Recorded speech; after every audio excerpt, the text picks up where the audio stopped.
দেখছেন power energy drink presents প্রবাস কণ্ঠ প্রাইম নিউজ। যুক্তরাষ্ট্র পরিচালিত কুখ্যাত গুয়ান্তানামো বে সামরিক কারাগার থেকে 18 বছর পর দেশে ফিরেছেন মালয়েশিয়ার দুই নাগরিক। তারা হলেন মোহাম্মদ ফারিক বিন আমিন ও মোহাম্মদ নাজির বিন লেব। বুধবার রাতে তারা মালয়েশিয়ায় ফেরেন বলে জানিয়েছে দেশটির রাষ্ট্রীয় সংবাদ সংস্থা বার্নামার খবরে বলা হয়, মালয়েশিয়া পুলিশের মহাপরিদর্শক রাজার উদ্দিন হোসেন বলেছেন, দেশে ফেরার পর মোহাম্মদ ফারিক ও মোহাম্মদ নাজিরের শারীরিক অবস্থা ভালো আছে। দীর্ঘদিন পর পরিবারের সদস্যদের সঙ্গে একত্র হতে পেরে তারা খুশি। পুলিশের এই কর্মকর্তা আরও বলেন, 2002 সালে ইন্দোনেশিয়ার বালিতে বোমা হামলার ঘটনার সাথে জড়িত থাকার কথা স্বীকার করেছিলেন ফারিক ও নাজির। এই হামলায় 2 শতাধিক মানুষের মৃত্যু হয়েছিল।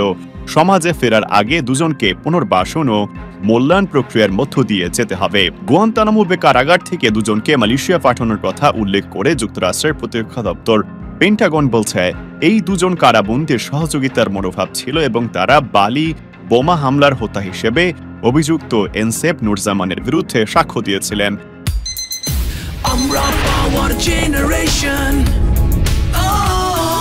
দুরন্ত গতি ঝুমকে অ্যাকশন অ্যাকশন অ্যাকশন, কাজে কিংবা খেলায় আমাদের সবার অদম্য শক্তি এগিয়ে যাওয়ার, হাতে হাতে আছে যে পাওয়ার। আমরা পাওয়ার জেনারেশন, নিবিষেই শক্তি ঝুমকে অ্যাকশন। পাওয়ার ঝুমকে অ্যাকশন। নুরজামান হাম্বালি নামে বেশি পরিচিত। এর আগে চলতি সপ্তাহের শুরুতে কেনিয়ার এক নাগরিককে গুয়ান্তানামো বে কারাগার থেকে নিজ দেশে ফেরানোর ঘোষণা দেওয়া হয়। মোহাম্মদ আব্দুল মালিক বাজাবু নামের ওই ব্যক্তিকে কোন অভিযোগ ছাড়াই 17 বছর বন্দী রাখা হয়েছিল।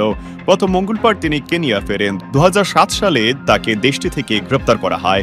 যুক্তরাষ্ট্রের 9/11 হামলার সময় দেশটির প্রেসিডেন্ট ছিলেন জর্জ ডব্লিউ বুশ। হামলার পর শত শত মানুষকে গ্রেপ্তার করা হয়, তাদের বেশিরভাগই ছিলেন মুসলিম।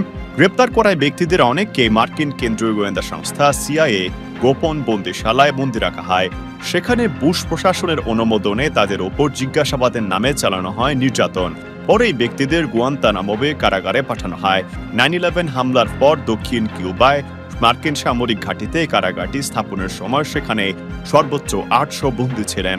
সর্বশেষ মালয়েশিয়ার 2 নাগরিককে মুক্তি দেওয়ার পর এখনও কারাগারটিতে 27 জন বন্দী রয়েছেন। প্রবাস কণ্ঠ নিউজ ডেস্ক।